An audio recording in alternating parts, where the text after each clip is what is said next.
उत्तराखंड की देवभूमि की, जहां पर कई अवैध मज़ारें बनी हैं। खुद मुख्यमंत्री पुष्कर सिंह धामी कह रहे हैं कि अवैध मज़ारों की संख्या 1000 से भी ज्यादा है, उन्हें चिन्हित किया गया है और अब उन पर एक्शन लिया जा रहा है। लेकिन इन सब पर अब सियासत हो रही है। सवाल खड़े किए जा रहे हैं कि आखिर क्यों मज़ारों पर एक्शन लिया जा रहा है। वो ये कह रहे हैं कि एक खास समुदाय को, लोगों को टारगेट करने के लिए ऐसे कदम उठाए जा रहे हैं, जबकि सरकार ये कह रही है अवैध कुछ भी होगा तो उस पर कार्रवाई की जाएगी। हम बता दें आपको कि किसी भी वन विभाग की जमीन पर कोई भी धार्मिक स्थल बनाने की अनुमति नहीं है, लेकिन उसके बाद भी यहाँ धार्मिक स्थल बनाए गए हैं, जिस पर सवाल उठ रहे हैं। कार्रवाई किस तरह से हो रही है, तस्वीर आपको मैं दिखा रही हूँ।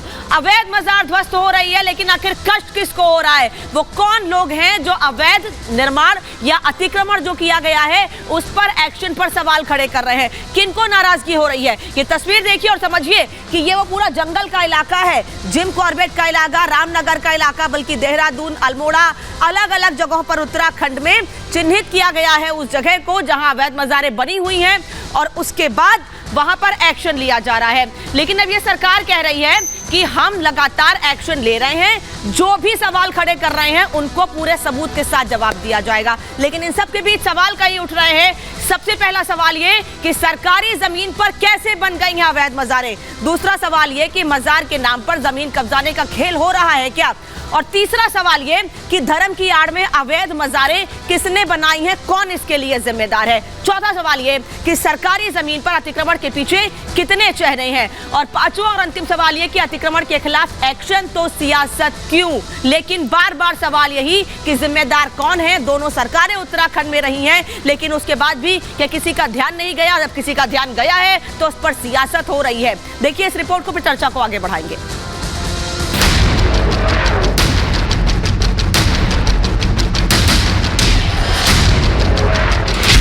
देवभूमि में अवैध मज़ार किसने बनवाई? मज़ार की आड़ में क्या जमीन कब्जाई?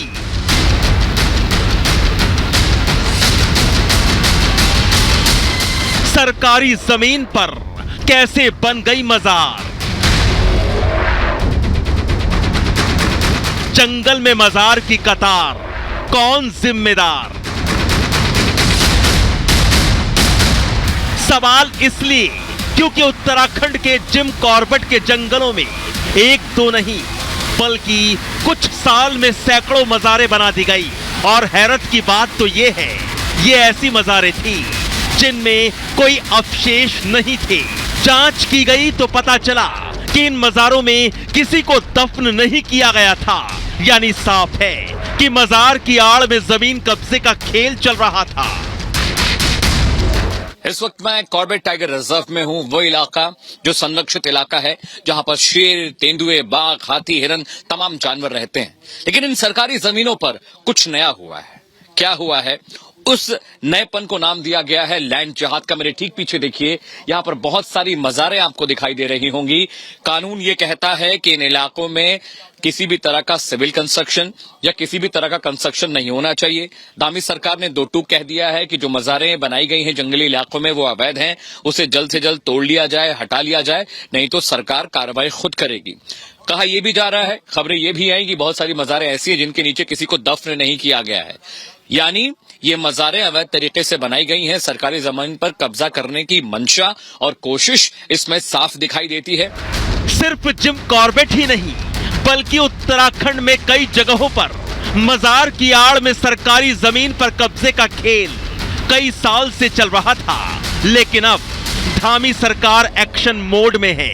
ऐसी अवैध मज़ारों के खिलाफ एक्शन शुरू हो गया है जो जमीन कब्जे के मकसद से बनाई गई थी, लेकिन अब उन्हें बुलडोजर से ध्वस्त किया जा रहा है।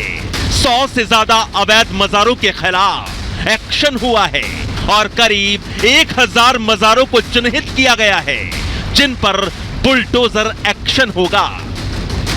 हम विधि सम्मत कार्रवाई कर रहे हैं और जहाँ भी अतिक्रमण है, वो सरकारी ज़मीन है, चाहे वो लोक निर्माण विभाग की है, वन विभाग की है या किसी अन्य विभाग की है, सभी जगह जहाँ भी ऐसे अतिक्रमण है उनको चिन्हीकरण करके उनको हटाने की कार्रवाई प्रारंभ हो गई है। निश्चित रूप से वन भूमि के साथ साथ अन्य भूमियों पर भी जहाँ भी इस प्रकार के अतिक्रमण हैं, इस प्रकार के अवैध कब्जे हैं, उन सभी को सख्ती से हटाया जाएगा। देवभूमि में अवैध मजार पर धामी सरकार सख्त है। रामनगर से लेकर देहरादून समेत पूरे उत्तराखंड में अवैध मजारों पर बुलडोजर से प्रहार हो रहा है। लेकिन एक्शन जैसे ही शुरू हुआ, मुस्लिम धर्मगुरु ने सरकार की मंशा पर सवाल खड़े कर दिए। सिर्फ मजार का नाम लेकर आप कहीं ना कहीं वोट बटोरने की कोशिश कर रहे हैं, कहीं ना कहीं आप हिंदू वोट को इकट्ठा करने की कोशिश कर रहे हैं। ये हमारा संविधान नहीं कहता। या तो आपने संविधान को पढ़ा नहीं है या आप संविधान को पढ़कर उसकी अनदेखी कर रहे हैं। दोनों जुर्म है। अगर सीएम होकर आपने संविधान नहीं पढ़ा, ये भी जुर्म है, और संविधान को जानते हुए आप उसका अनदेखी कर रहे हैं, ये भी जुर्म है। सरकार जैसे जैसे अब 2024 का चुनाव आएगा, मजार, मुसलमान, आतंकवाद, इसी पर अब चुनाव होना है। क्योंकि धामी जी जोशीमठ के बारे में आज तक जोशीमठ का कैसे जोशीमठ जमीन में बैठ रहा है, तो वो उसका तो के लिए वो कुछ कर नहीं पा रहा है। वो आज तक जोशीमठ के जो हजारों हजार लोग हैं जिनका रिहेबिलिटेशन है, कैसे हम अपने पहाड़ों को बचाएंगे, कैसे हम अपने पर्यावरण को बचाएंगे, तो उनके पास तो एक बाल है नहीं। अवैध मजार पर प्रहार से सियासी हाहाकार मचा है। धामी सरकार के इस एक्शन को सियासी चश्मे से देखा जा रहा है। लेकिन सवाल है कि धर्म की आड़ में अवैध मजारें किसने बनवाई, सरकारी जमीन पर कैसे बन गई अवैध मजारें, और अब इन पर एक्शन हो रहा है तो सियासत क्यों? Bureau report, Republic Bharat.